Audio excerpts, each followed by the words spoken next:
ants and become wise. Yes, somewhere in the Bible there is a reference that man should learn wisdom from the ants. So we've been studying ants here on the farm and having a look at what happens, giving them free rein, not interfering. And now we have reached a point that we have to do something about the ants, because the ants act in a peculiar way. They move as colonies. They follow a queen. Then they colonize everything. They take a tree from its roots to its top and they start to feed on it in various ways. They use aphids as cattle and as sheep, and they farm them on the leaves.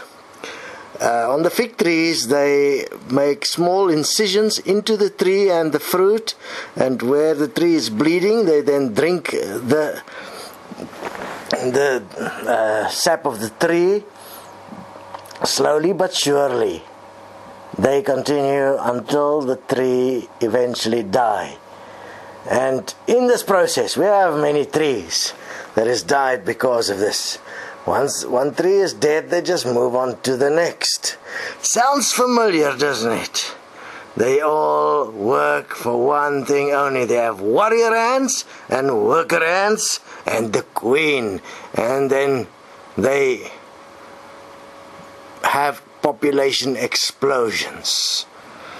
One thing they do together is they eat together and keep their food together. But nothing else but the ants are on their agenda. They only look after the ants. At least if the human race were looking after the humans, they would have been equal to the ants. Humans are not even equal to that. Humans has devolved even further than ants. So I must disagree. The only wisdom one can get from ants is to be not like ants. To not learn to be like them. To not learn from them in terms of their hard work. Because their hard work has got a certain deception to it. The same deception you have in this world. We have the poor working hard and the elite on holiday the whole time, because you can buy their soul with your money. Who's the evil then? Those that can buy the soul. It says, don't sell your soul to the devil, isn't it? Yet the poor of this world is forced to sell their soul to the devil. And who's the devil? Those with money. Yes, you are the devil. Because by definition and by the living word, that means the way you live, you are actually buying the souls of the poor. You're actually forcing them to sell their souls. It's even worse than if they had some freedom of choice. They don't even have that. So if you have money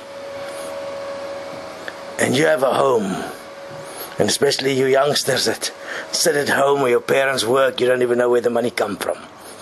If you have money and you have the ability to keep yourself separate, there's a problem. You better join us so we can bring a change to this world. So we can make sure we do not do what ants do wherever they go. Colonize and destroy. We've done this for thousands of years. Our whole history sounds like the story of ants following kings and queens. Yes, now we follow the kings and the queens of money, isn't it? A person that's making a lot of money becomes the king of the world.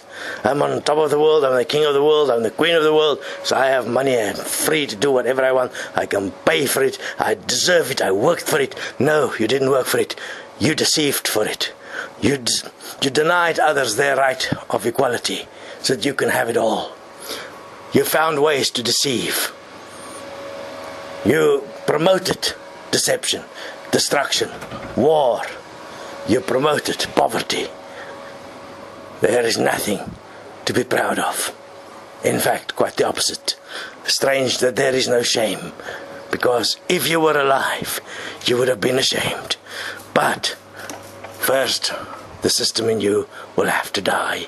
And let's see then if life can be born from the physical.